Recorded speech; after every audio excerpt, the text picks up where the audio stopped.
Oh, you're dead. You're dead. Yeah, you're done, buddy. It's over. Oh, finally. Everyone on YouTube's like, oh, it didn't take long at all, but oh, trust me, it did. That should be the end of it. I mean it this time.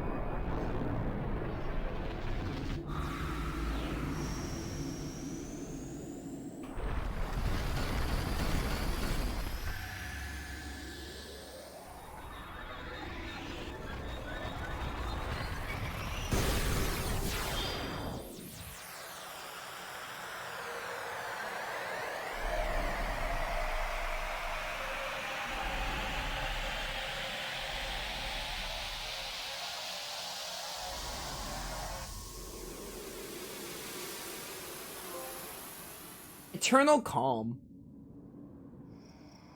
For now, at least.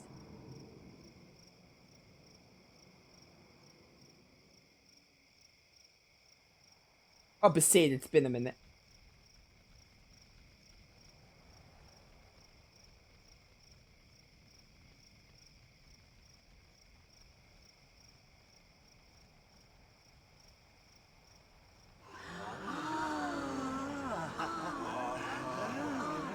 What is with their clapping animation?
Don't stop.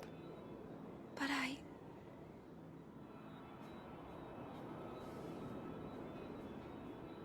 It's all right.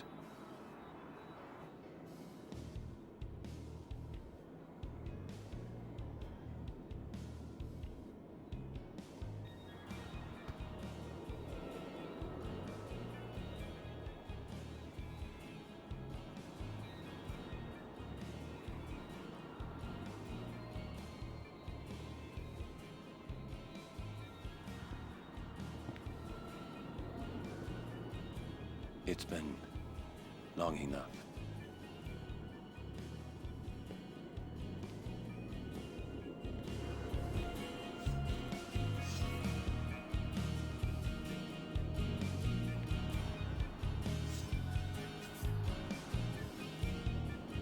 This is your world now.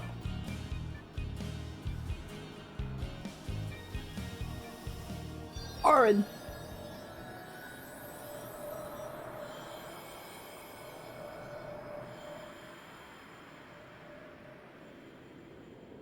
Oh, there goes Aaron.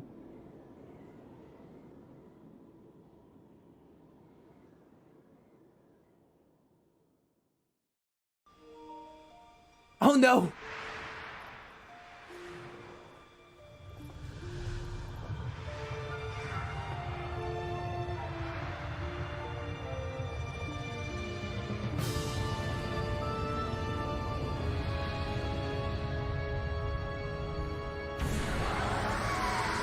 Yo, Square Enix, I'm begging you, please let me put this ending cutscene on YouTube. I'm begging you. They let me get away with the Marcolania scene, but please. Please not the ending. There's actual dialogue in this. I don't want to mute this because there's actual dialogue.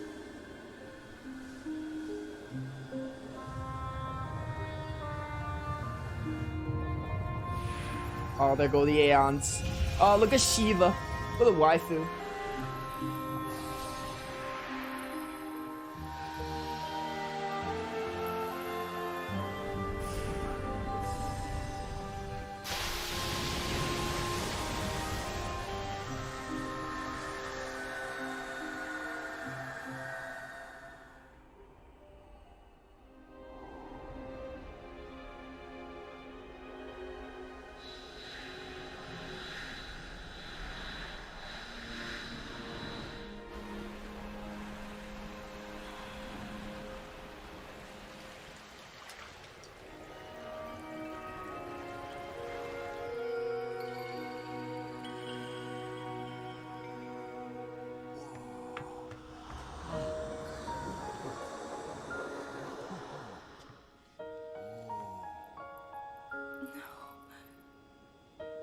Yuna, I have to go.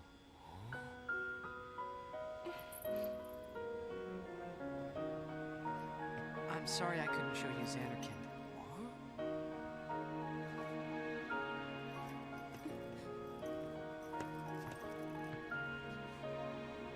Goodbye. Hey! We're gonna see you again!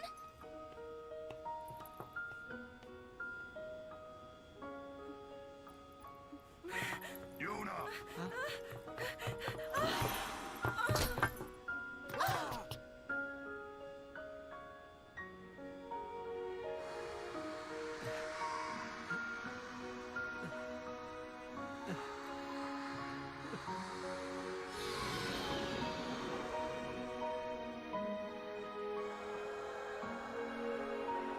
Poor Yuda.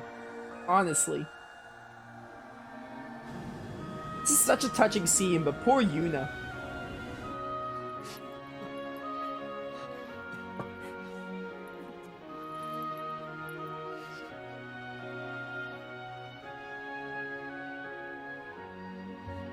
I love you.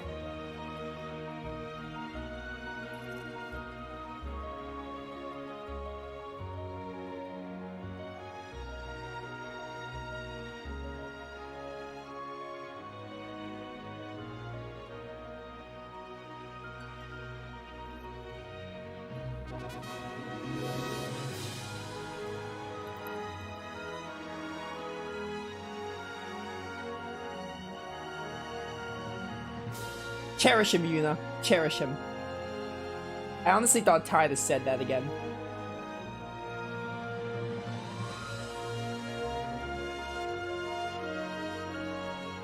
Darn the game, why do you gotta make me cry?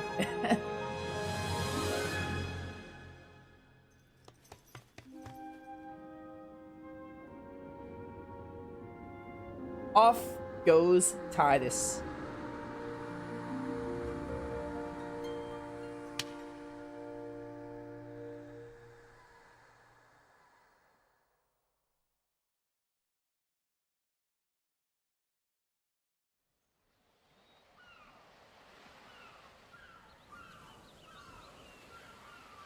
gorgeous water we have there.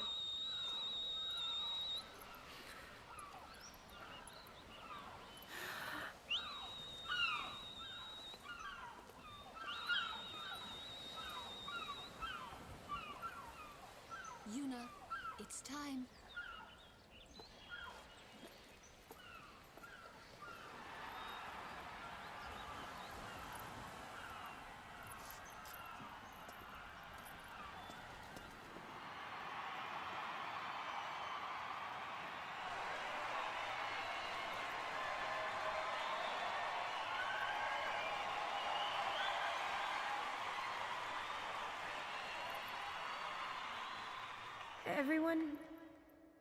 Everyone has lost something precious. Everyone here has lost homes, dreams, and friends. Everybody? Now, Sin is finally dead. Now, Spira is ours again. Working together. Now we can make new homes for ourselves and new dreams. Although I know the journey will be hard, we have lots of time. Together, we will rebuild Spira.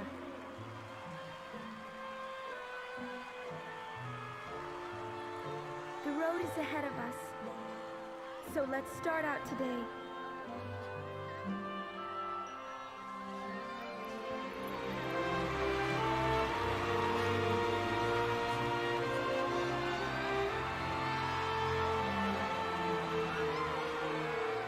Just one more thing.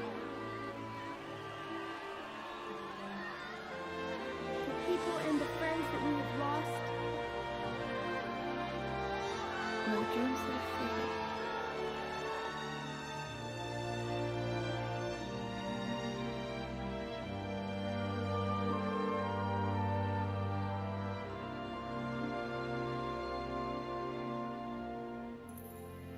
Never forget them.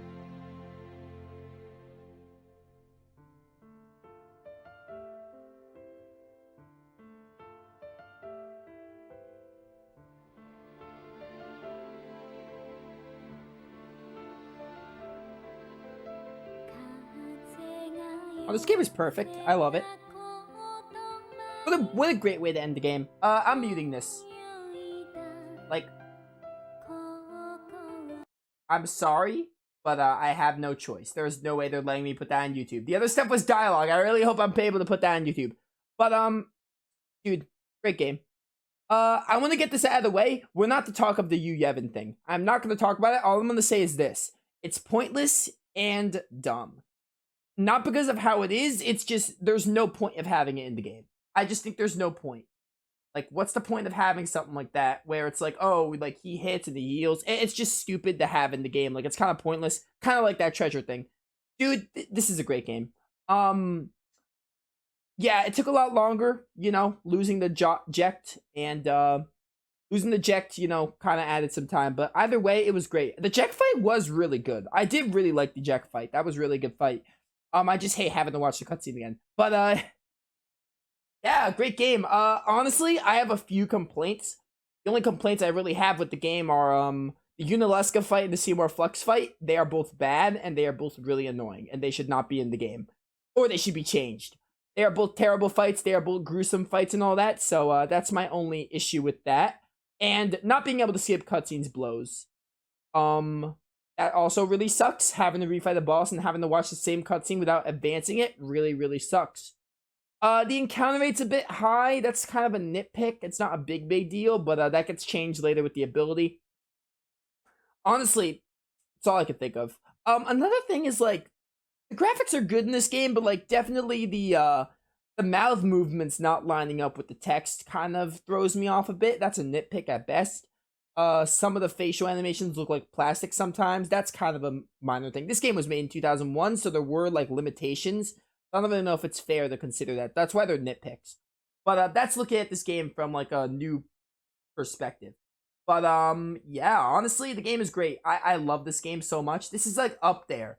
This is like up there with like one of my favorite games, along with Grandia and Graces and Final Fantasy VII Remake and Persona 5. This is up there as one of my favorite games. This is definitely in my top 5. I love this. Along with 10 2. I cannot pick between the two. It's actually impossible. But if you were to put a gun to my head, I'd probably say 10 just because that's the popular answer. But I like both basically evenly. Like one more for the story, one more for the gameplay.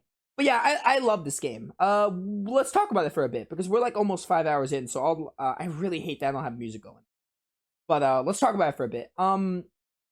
So yeah, the music is phenomenal. I love the music in this game. I think the music hits a really good theme. I really like the theme it hits. It's like Southeast Asian kind of theme, like really, really neat. The music is phenomenal. It's beautiful. I love the soundtrack. The battle music, the world music, the hymn. I love it. I love it all. It's so good. The music is phenomenal. Oamatsu, I think, does the soundtrack. He does a great job with the soundtrack. It looks beautiful. I mentioned the little hiccups with the graphics, but overall, the graphics still look beautiful. The game looks beautiful. This game was made back in 2001. It looked really good for the time, and it still does look good. It just has a few shortcomings that comparing it to other games is like, yeah, it doesn't look that amazing, but it still looks good. It still looks really, really good.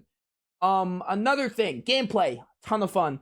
Gameplay is really fun. I like 10-2's gameplay a little more because it has the ATB thing going on in the job system. However, 10's gameplay is still really fun. Possibly one of the best turn-based games I've ever played, along with Persona 5. Probably even SMT. SMT is up there as my favorite turn-based kind of combat. So, along with SMT and Persona 5, this is probably another great turn-based. It's like simplistic, but at the same time, it's not. Like, it's very simplistic in the sense that, like, yeah, you know, classic turn order, and you can like delay actions, but also the fact that they make every character like have a purpose is really, really good. Like having like Waka take down flying enemies, Lulu takes down the elementals, Riku can steal and take down Makina. Just having them all have a role to fill, like, is really good. It makes you want to use everyone. That's really good. And especially when you could switch characters literally anytime, even if you accidentally switch someone in, you could just switch them back out. Like, the game encourages you to like test out your team comps and switch out and use everyone. So that's really good. The combat's just a ton of fun. Sphere Grid is a great leveling system. I adore the Sphere Grid. I love those kinds of leveling systems. It's great to like get skills that way and stats that way. And I was thrown off by not having levels in this game, but it worked out really well, I think. The Sphere Grid is a great replacement. But yeah. What else? Story and characters is the final thing I want to talk about, and I love this game's story and characters. The story in this game is phenomenal. It starts off like really like, you know, out of this world, you know, with Titus in Xanarkand and getting into Spira and all that, and then meeting with Yuna. You first learn of the Summoner's Pilgrimage and the traditions of Spira. I think it really capitalizes on the traditions of Spira and the different religious groups and stuff really well. The themes of it really well. Also, it tackles a lot of interesting themes in the mid-game with, like, everyone follows Yevon, and then later you find out, oh, Yevon's probably, like, oh, Yevon's, like, you know, Yevon's probably not all that good. Well, we learn that Yevon's actually the antagonist. But you learn, like, okay, like, things are a little weird, like, especially Waka starting to question things. So, they start to question things, but then you find out Yevon is not what it seems. So, I'm gonna unmute because there's a cutscene.